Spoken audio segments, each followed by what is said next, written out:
The story begins in a palace that should have been a sanctuary. Marble floors polished like mirrors, corridors lined with banners of a dynasty so centuries old, and a royal family whose bloodline was said to be chosen by the gods themselves. Yet within those same walls, on a single night, that bloodline would be nearly wiped out, not by invaders, not by rebels, but by one of their own. The man at the center of this story was not a king when the killing began. He was a prince, one who had grown up in the shadow of brothers, uncles, and cousins who stood between him and the throne. By dawn, they would all be gone. Their bodies would lie in the chambers where they once felt safe, and the crown would rest on his head.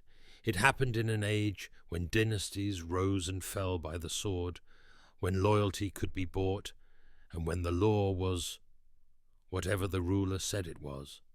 The kingdom itself stood at a crossroads, surrounded by enemies, shaken by unrest, and ruled by a family whose own blood ties were fraying.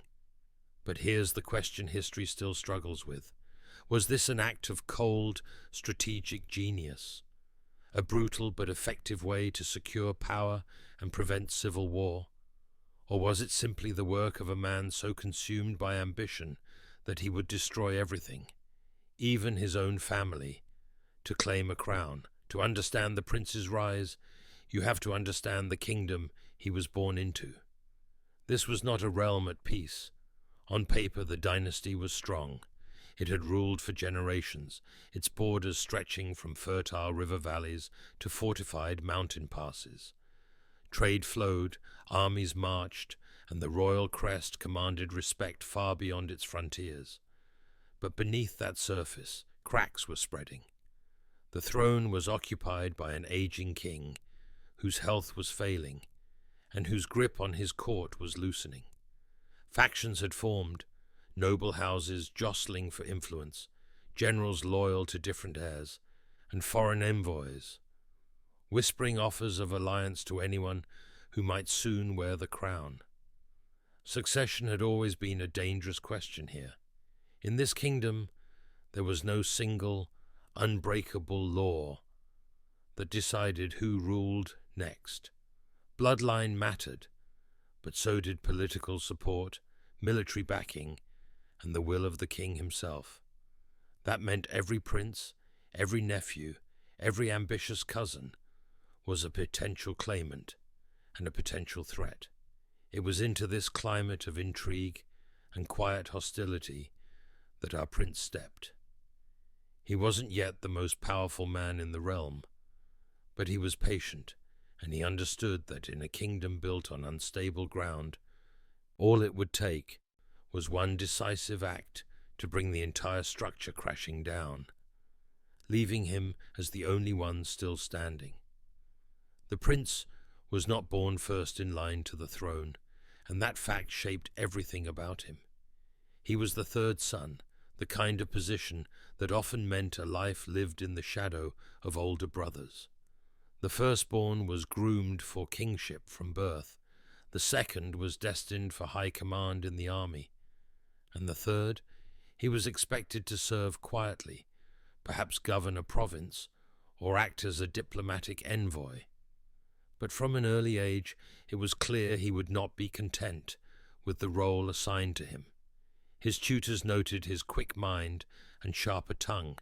He absorbed politics and military strategy the way other children learned games. By adolescence, he had a reputation in the palace for asking questions that cut too close to the truth. Questions about who really held power, about how succession could be changed, and about the weaknesses in the royal household. His education was the best the kingdom could offer. Scholars taught him history, philosophy, and statecraft. Seasoned warriors drilled him in swordsmanship and command, but there was a difference between him and his brothers. They were raised to lead. He was raising himself to win. And even as a boy, he showed flashes of the ruthlessness that would one day define him. When a childhood rival in the palace tried to embarrass him during a hunt, the boy vanished from court soon after, sent away, it was said, at the prince's quiet suggestion to his father. It was a small, almost forgettable incident, but for those who paid attention, it was the first sign that crossing him could cost you everything. By the time he reached manhood, the prince had learned two essential truths. Power was never given, it was taken, and in a family where blood meant both loyalty and danger, survival depended on removing threats before they could move against you. If the prince's early life had been shaped by competition, his adulthood was defined by open rivalry. His eldest brother, the heir apparent, was everything the court expected in a future king. Charismatic, well liked by the nobility, and already leading military campaigns with success. The second brother had carved his own place as a celebrated general, adored by the army. Both stood firmly ahead of the prince in the line of succession, and neither seemed inclined to step aside. The relationship between the brothers was civil in public, but behind closed doors it was something else entirely. Banquets became battlegrounds of wit and insult. Council meetings turned into contests for the king's approval. Even hunting trips, meant to be moments of family bonding, ended with simmering resentment. Their father, the king, only made matters worse. His affections shifted with the tides of politics, and he used his sons as pawns in a dangerous game, favoring one today, another tomorrow, keeping them all off balance. Their mother, a queen known for her sharp mind and political instincts, tried to maintain peace, but even she could not prevent the undercurrent of distrust from growing stronger each year. And then there was the matter of legitimacy. Whispers began to circulate, not about the prince's birth, but about the legitimacy of others. A rumor that one of his brothers was fathered by another man. Another claim that a sister might marry into a rival house, bringing her husband's claim to the throne. In a court where gossip could kill as surely as a blade, these stories were dangerous weapons, and the prince knew how to use them. By now the palace was less a home than a chessboard, and every family member was both a piece and a player. The prince understood the rules, and he was already planning to rewrite them entirely. In a court as divided as this one, survival required more than ambition. It demanded allies. The prince began cultivating them quietly, choosing not the most powerful figures in the kingdom, but those who were overlooked, ambitious minor nobles eager to rise, captains with more loyalty to gold than to the crown, advisers who felt slighted by his brothers. These became the foundation of his network. His military service, though brief compared to his brothers, was carefully chosen. Rather than take on grand campaigns, he volunteered for smaller, riskier missions on the borders. These allowed him to return with quick, decisive victories, earning him a reputation for boldness, without ever exposing himself to the costly, grinding wars that could destroy a general's prestige. The soldiers under his command admired his willingness to share their hardships, and many quietly swore loyalty to him rather than the throne. In the council chamber, he played a longer game. He positioned himself as the voice of reason during disputes, a mediator who seemed to put the kingdom's needs above personal ambition. It was a role that disarmed rivals and won the trust of the aging king.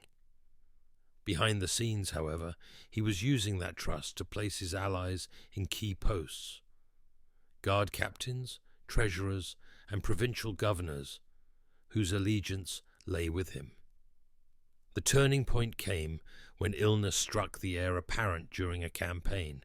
For several months the prince stepped into his brother's duties, overseeing military logistics and representing the crown in negotiations. He proved himself capable, perhaps too capable. By the time the heir returned to court, he found that many who once served him now answered to his younger brother instead. The prince had learned an important lesson. Power didn't always have to be seized in open defiance.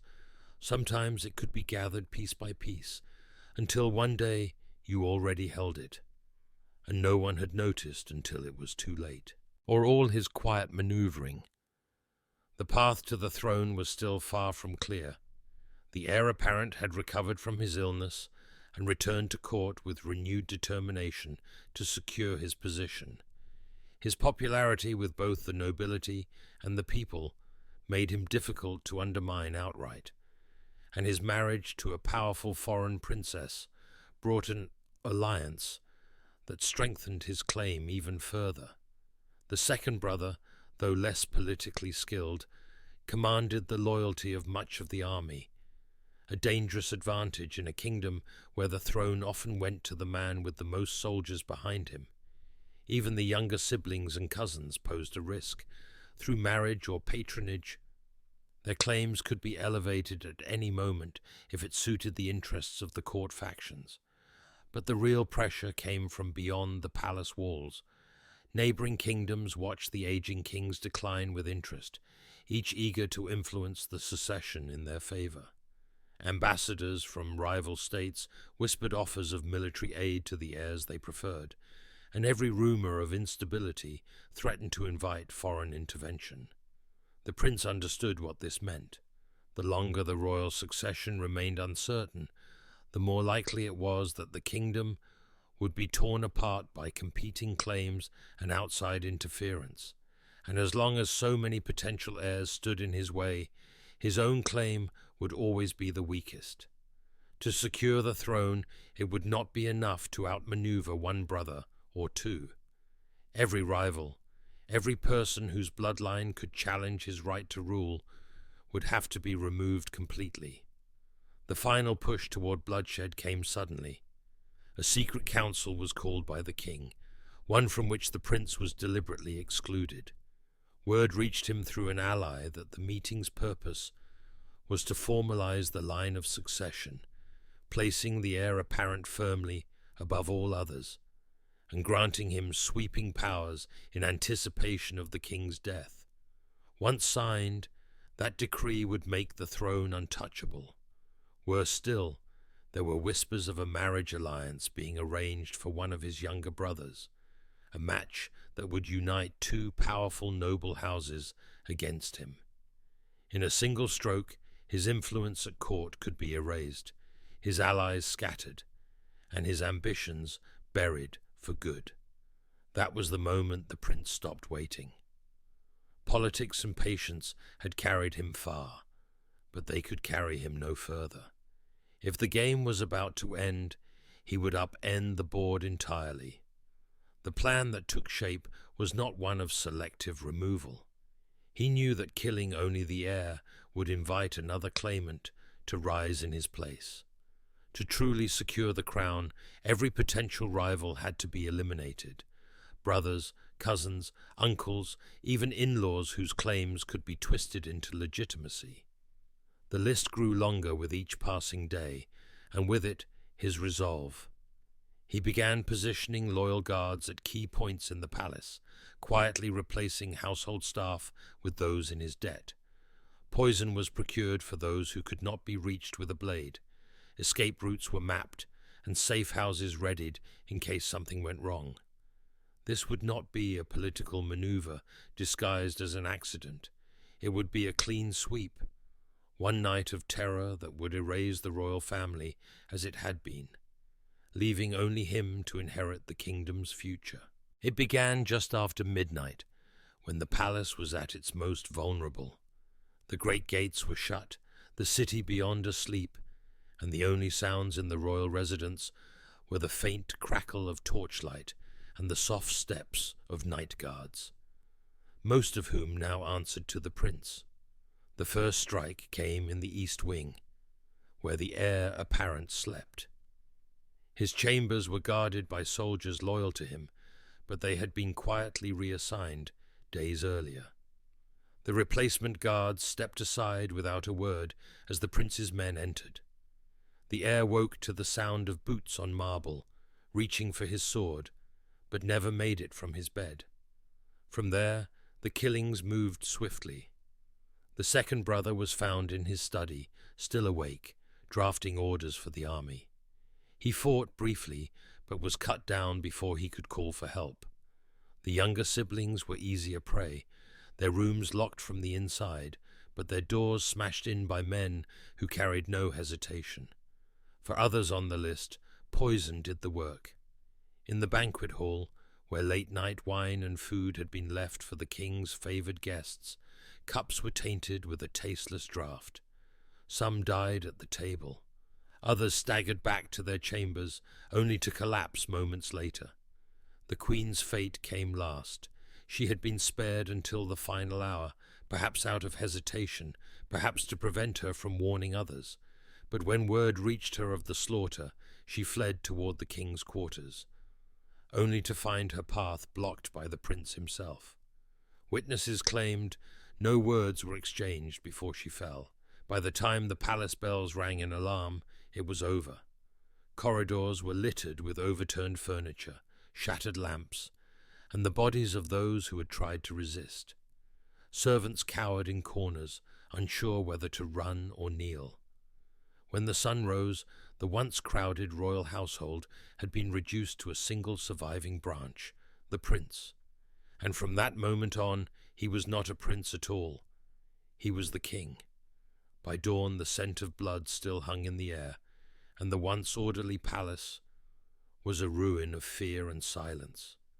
The news spread first among the servants, whispered in trembling voices as they carried water and blankets for the few who had survived the night. From there, it reached the guards at the gates, who passed it to the watchmen in the city. By mid-morning, the entire capital knew. The royal family was dead, and only one man remained to claim the crown. The prince wasted no time, turning shock into control. Before the bodies were even buried, he summoned the royal council, filling the chamber with men who owed him their lives or their fortunes. With the king too ill to appear, and too shaken by the slaughter to resist, the council declared the prince the rightful heir, framing the massacre as a necessary purge of traitors plotting to tear the kingdom apart. Soldiers loyal to him patrolled the streets, their presence both a show of force and a warning. The gates of the city were sealed to prevent news from leaving without his approval. Inside the palace, surviving servants were sworn to secrecy under threat of death, while the dead were quietly removed, their burial places kept hidden to prevent martyrdom. The transition from prince to king was not a ceremony. It was an announcement made under armed guard to a court too terrified to object, and in that moment the blood on his hands became the foundation of his rule. The capital awoke to a kingdom transformed overnight. For the common people, the news was almost too large to comprehend. Some heard only fragments: that assassins had struck, that enemies of the state had been removed. Others heard the full truth in hushed and fearful tones. The new king had murdered his own blood to claim the throne. In the markets and taverns, opinions split. Some saw him as a necessary evil, a man who had acted decisively to prevent civil war. Others viewed him as a usurper, a warning of what happened when ambition outran morality. But whether in approval or disgust, spoke cautiously. The city was crawling with soldiers, and the wrong words could lead to a prison cell, or worse. Among the nobility, the reaction was even sharper. Those who had backed his rivals were suddenly scrambling to prove loyalty, sending hurried gifts, pledging troops, and swearing oaths in the hope of survival. A few tried to flee, but the sealed gates and watchful guards made escape nearly impossible. There were whispers of resistance, discreet meetings in country estates, coded letters sent to foreign courts, but none dared move openly. The massacre had been so complete, so swift, that no one could be sure how deep the king's network of spies and loyalists truly ran. For now, Fear kept blades sheathed and voices quiet. The new king understood this perfectly. He didn't need to win their love. He only needed to make it clear that his rule was the only reality they would live under, or not live at all. With the palace firmly under his control, and the court too frightened to interact, the new king moved quickly to make his position unassailable. The first step was a purge, quiet at first, then increasingly public. Suspected dissenters among the nobility were stripped of titles and lands, their estates handed to men whose loyalty had been proven during the massacre. Some disappeared without trial, their names erased from official records as if they had never existed. Next came the laws. Within weeks, decrees were issued that tightened royal authority over the succession, ensuring that no one outside his direct bloodline could ever claim the throne. Marriage alliances were subject to his personal approval, and the military was placed entirely under his command, removing the traditional rights of noble houses to raise private armies. For his allies, the rewards were swift and generous. Key supporters were granted governorships, lucrative trade monopolies, and positions in the royal guard. The guards themselves, the same men who had stood watch as the massacre unfolded, were elevated to elite status, their loyalty bought with wealth and privileges beyond anything they'd known before. The message was clear. In this new order, survival and prosperity depended on the king alone. Those who served him well would thrive. Those who hesitated, even for a moment, would vanish. By the time these changes were in place, resistance had withered to nothing. Fear was no longer his weapon of the moment. It had become the permanent foundation of his reign. With his power secured, the king turned to the business of ruling. But the shadow of the massacre never left him. In the years that followed, he achieved things that even his rivals might have grudgingly admired. Borders were strengthened, trade routes expanded, and the treasury swelled through shrewd negotiations and heavy taxation. The army, now firmly under his control, became one of the most disciplined and feared forces in the region. Yet these accomplishments came at a cost. The same ruthlessness that had put him on the throne now seeped into every aspect of governance. He trusted no one completely, cycling ministers in and out of power before they could become too influential. The walls of the palace were lined with informants, and rumors spread that even his most trusted advisors were watched day and night. Paranoia became part of his daily life. Banquets were tested for poison before he would eat. He rarely appeared in public without a double line of guards, and he insisted on sleeping in chambers whose location changed regularly.